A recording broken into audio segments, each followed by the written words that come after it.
Hai semuanya, Shalom Aleichem, damai sejahtera menyertai kita sekalian. Pada video ini saya akan bahas mengenai persepuluhan dalam iman kekristenan yang belakangan ini membuat kebingungan banyak orang Kristen. Lantaran seorang pendeta yakni Pak Gilbert Lumoindong dalam khotbahnya menuai kontroversi yang membandingkan persepuluhan umat Kristen dengan keimanan lain. Kita orang Islam diajarin bersih sebelum sembahyang, cuci semuanya. Saya bilang lu 2,5. Gue 10%, bukan berarti gue jorok. Disucikan oleh darah Yesus. Kita kan bayar 10%, makanya kita kebaktian tenang aja. Iya kan?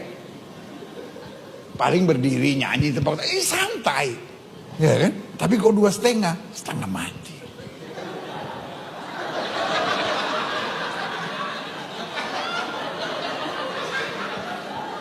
Yang paling berat terakhirnya mesti lipat kaki.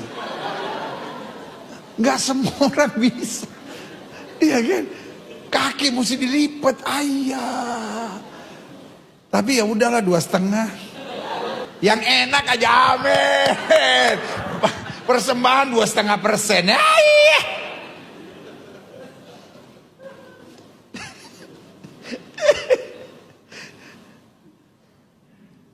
Pak Guntur mana?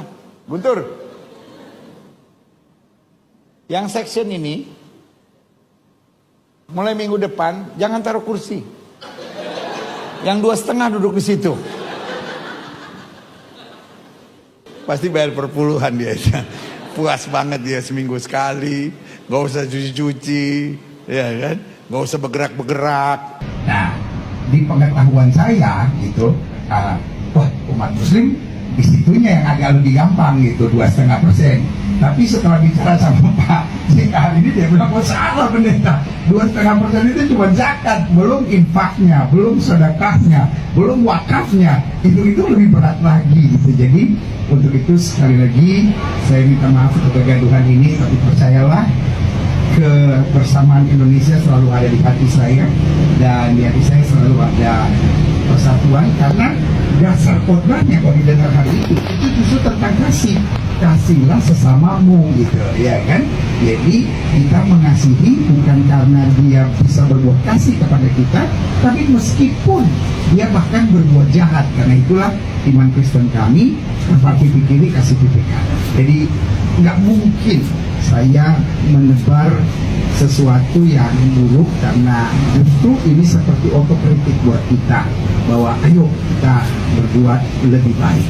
Kita belajar dari saudara sepupu. Saya biasanya di dalam gereja menyebut umat Islam sebagai saudara sepupu, karena kita lihat dari Abraham, Ishak, dan Ismail. Kira-kira begitu. Semoga di momen yang indah ini bersama Indonesia jauh lebih berharga daripada kasak kusuk yang terjadi. Dan untuk itu kalau berkenan saya pegang tangan Pak JK, saya cium tangan ini sebagai tanda kepada umat Muslim, saya mohon maaf. Nah, apakah persepuluhan masih berlaku atau tidak dalam iman kekristenan? Mari kita bahas. Sebelum kita sampai kepada kesimpulan berlaku atau tidaknya persepuluhan di gereja Tuhan masa kini, kita perlu mengetahui apa itu persepuluhan. Jikalau kita kembali ke latar belakang perjanjian lama secara khusus dalam Tauratnya Musa, kita akan menemukan kenyataan bahwa di masa perjanjian lama ada 12 suku bangsa Israel yang dipilih Tuhan. Dan masing-masing suku tentu mendapat tanah pusaka atau tanah warisan dari Tuhan.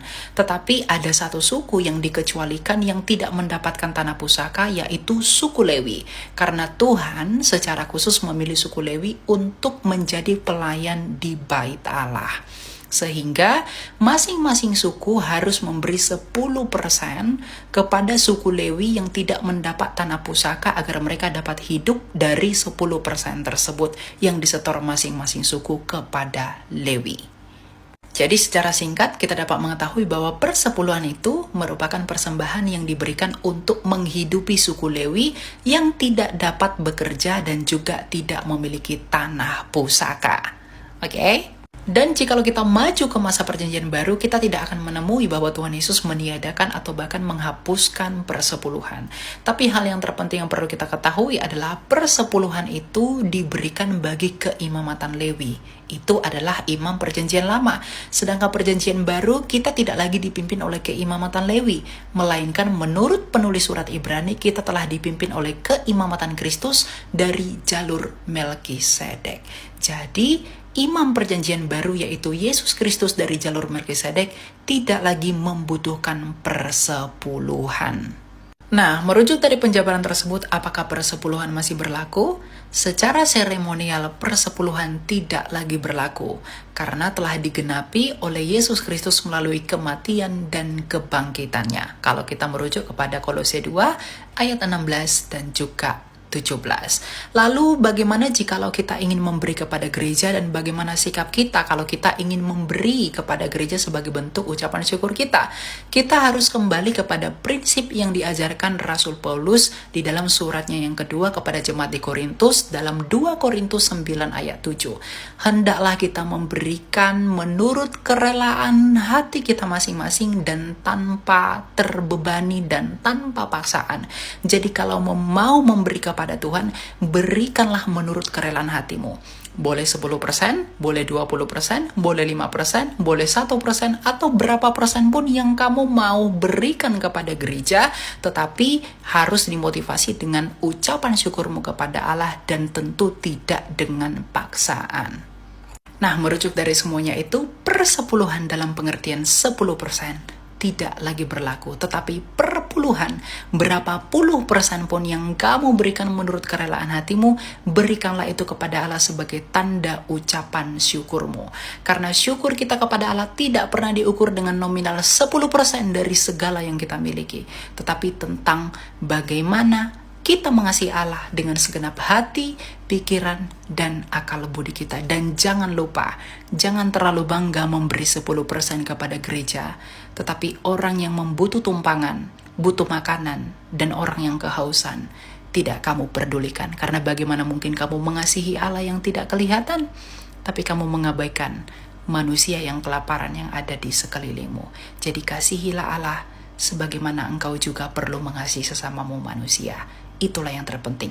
Persembahan terbesar dalam hidup kita bukan 10% yang harus diberikan kepada gereja, tetapi hidup kita yang sungguh-sungguh mau tunduk, taat, dan rendah hati kepada perintah-perintah Allah. Tuhan memberkati dan jangan lupa untuk tetap selalu berjalan di dalam perintah-perintah Kristus. Bye-bye.